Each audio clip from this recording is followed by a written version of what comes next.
po sa inyong lahat. Kumusta na po kayo? Ito na naman po ang inyong kaibigan, ang inyong kamanukan. Walang iba kundi si Mang Mags. So ang topic po natin for today ay tungkol po sa katanungan na naman ng ating mga subscriber na nagme-message sa ating FB page na walang iba din kundi ang Mang Mags. So ang katanungan po ng ating subscriber, Mang Mags, may epekto po ba ang brownout sa ating mga alagang manok? At ano po ba yung pwedeng gawin natin na remedyo sakaling madalas mag-brownout? Actually, ang brownout, definitely yung katanungan ng ating subscriber ay brownout during gabi. Sa gabi lang naman talaga tayo nangangailangan ng ilaw, lalo na kapag yung ating mga manok ay nasa stage na yung tapos na yung lighting program natin. Ngayon, sakaling nagkaroon ng brownout, malakas yung ulan, malakas ang kulog, nag-brownout. Kapag nag-brownout po, sa unang gabi, so far, wala naman pong gaanong epekto yan na mararanasan natin. Kaya lang, kapag sakaling may mga lugar po kasi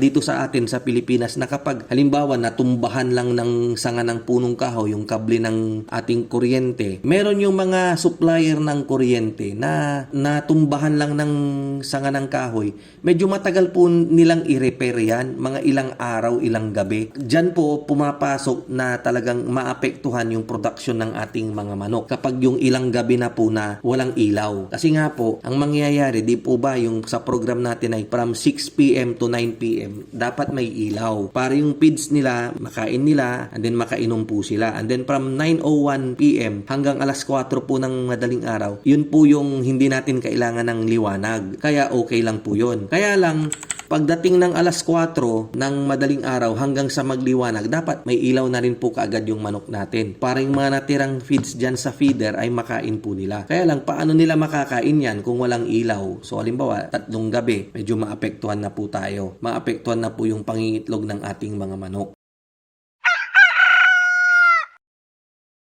So, ang gagawin po natin, dahil nga sa nasa modernong panahon na rin tayo ngayon, siguro mas maganda, bumili po kayo ng mga solar light na yung kahit na yung tagti 20 watts lang. Bili lang po kayo kahit na isa or dalawa, depende po sa capacity ng inyong manukan. Basta ang importante lang naman po dyan, maliwanagan yung inumin at pakainan ng ating mga manok para mabigyan ng liwanag yung ating manukan at makita ng manok yung tubig niyang iinumin at feeds niyang kakainin. Pangalawa, yung kuryente, naalala ko, may mga ibang manukan din na nangangailangan din ng para dun sa kanilang jetmatic, yung nagpapaandar po ng kanilang motor ng tubig. So, syempre, hindi naman po talaga natin pwedeng hindi pa inumin yung ating mga manok dahil mauuhaw po sila. So, dapat po, may mga nakaabang po tayo na mga drum ng tubig para just in case na magkaroon ng brownout ay meron po tayong reserba. Huwag nyo pong pababayaan